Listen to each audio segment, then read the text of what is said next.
భూపాలపల్లి జిల్లా రేగొండ మండలంలో 8 సంవత్సరాల పాపని మానభంగం చేశారు ఇద్దరు అన్నదమ్ములు. అరే 8 సంవత్సరాల పాప అంటే ఆ పాపకి లోకం అంటే ఏంటో తెలియదు. ఇప్పుడిప్పుడే లోకం అంటే ఏంటో తెలుసుకునే వయసు పాప, బొమ్మలతో ఆడుకునే పాప.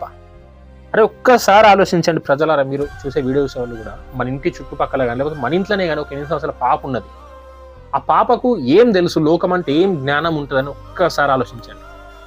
ఇప్పుడిప్పుడే ఆ యొక్క బంగారు తల్లికి బాటలు వేయడానికి తన యొక్క తల్లిదండ్రులు కూలీ కష్టం చేసుకుంటూ పొలం పనులు వేయ తల్లిదండ్రులు ఆ యొక్క పాప యొక్క ఆశలు అడియాశలు చేసిరు ఈ యొక్క మూర్ఖులు అన్నదమ్ములు ఇద్దరు, చిలుక శ్రీకాంత్, చిలుక గణేష్ అటు ఇద్దరు కూడా.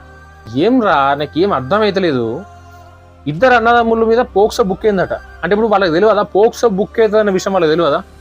ఈ పోక్సో అనే విషయాన్ని కూడా లైట్ తీసుకున్నారంటే వాళ్ళు ఎంత నిర్లక్ష్యంగా ఉన్నారు వ్యవస్థ మీద అనే విషయం అయితే మనకు అర్థమవుతుంది.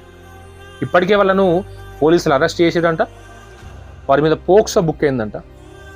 పోక్సో కాదు, పోక్సోకి మించింది వాళ్ళకు శిక్ష పడాలని నేను కోరుకుంటున్నా. ఆ చిట్టి తల్లి ఎంత మనోవేదన అనుభవించిందో.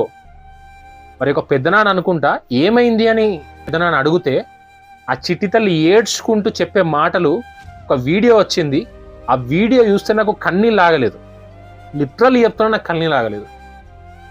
ఆ ఇద్దరు నా కొడుకులను మనం ఏం చేయొద్దు, ప్రజలము మనం ఏం చేయొద్దు, ప్రజలం మనం ఏం చేసినా కూడా ఎవరికి భయం ఉండదు. ఈ యొక్క వ్యవస్థ మీద, రాజ్యాంగం మీద, పోలీసుల మీద పూర్తి నమ్మకం ఉన్నది. పోలీసులకు అమాయకుణ్ణి ఎట్లా కాపాడాలో తెలుసు, నేరస్తుల్ని ఎట్లా శిక్షించాలో తెలుసు.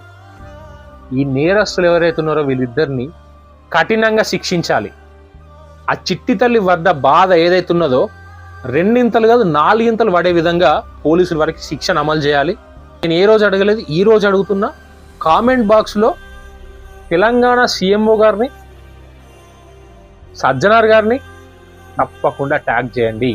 పిల్లల మీద జరిగే అఘాయిత్యాలకు పులి స్టాప్ పెట్టాలంటే ఇలాంటి చర్యలు తీసుకోవాలనేది కూడా కామెంట్ బాక్స్లో కమెంట్ చేయండి. దీన్ని మాత్రం, వీడియోని మాత్రం షేర్ చేయండి. ఆ యొక్క పాపకు న్యాయం జరిగేదాకా ఈ వీడియోని షేర్ చేయండి.